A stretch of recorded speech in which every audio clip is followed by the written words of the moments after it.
क्योंकि next generation जो पलता है वो माँ के गोद में पलता है। उसके लिए उस वक्त तक जब तक एक एजुकेटेड ख़ानदान न हो उस वक्त तक हम कभी भी प्रोग्रेस नहीं कर सकते। एक वर्ड में के अंदर ही डिफाइन किया था, we need current gender justice.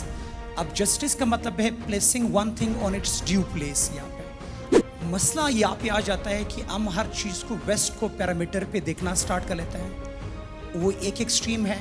Second, हम ट्रेडिशनल पर्सपेक्टिव से देखना स्टार्ट कर लेते हैं। पर विमेन एम्पावरमेंट जो हमने सिर्फ अलाइन किया है सिर्फ कपड़ों की चॉइसेस तक, नाम की चॉइसेस तक, डिग्रीज की चॉइसेस तक हम लोगों ने विमेन एम्पावरमेंट रखा हुआ है। ये एक मुस्लिम वुमन जो है वो एम्पावर्ड पैदा होती है और उसको ये राइट्स किसी से लेने की ज़रूरत नहीं है क्योंकि इट्स ऑलरेडी गिवन, और ये एट बर्थ नहीं मिलता है, ये बाय बर्थ मिलता है।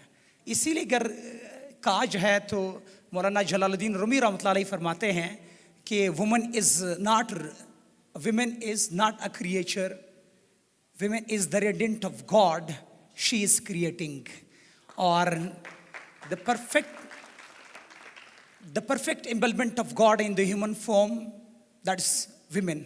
और अल्लाह जब कंपेयर करता है ख़ुद को एक माँ के साथ, कंपेयर, मैं 70 माहों से ज़्यादा मेहरबान हूँ, क्यों ये खुसूसियात रखी है क्योंकि नेक्स्ट जनरेशन जो पलता है वो माँ के गोद में पलता है। उसके लिए उस वक्त तक जब तक एक एजुकेटेड ख़ानदान न हो उस वक्त तक हम कभी भी प्रोग्रेस नहीं कर सकते हैं।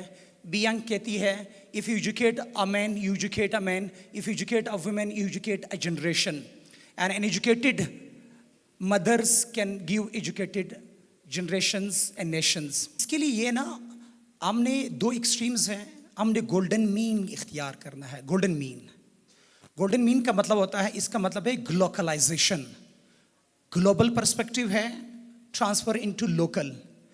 मसला यहाँ पे आ जाता है कि हम हर चीज़ को वेस्ट को पैरामीटर पे देखना स्टार्ट कर लेते हैं, वो एक एक्सट्रीम है। सेकंड, हम ट्रेडिशनल पर्सपेक्टिव से देखना स्टार्ट कर लेते हैं, ये दूसरा पर्सपेक्टिव है।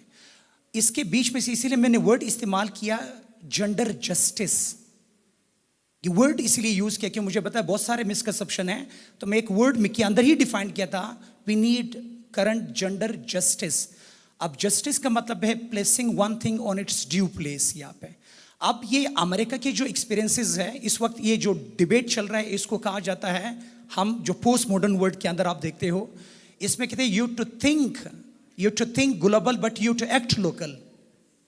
We think global and we act global, क्योंकि उनके जो पर्सपेक्टिव है यहाँ पर विमेन एम्पावरमेंट जो हमने सिर्फ अलाइन किया है सिर्फ कपड़ों की चॉइसेस तक, नाम की चॉइसेस तक, डिग्रीज की चॉइसेस तक हम लोगों ने विमेन एम्पावरमेंट रखा हुआ है। विमेन एम्पावरमेंट या feminism is a thought, a process, an ideology which believes that women are as human as men are, और उनकी जो राइट्स है उनके राइट्स दोनों के they are equal but differently equal to each other.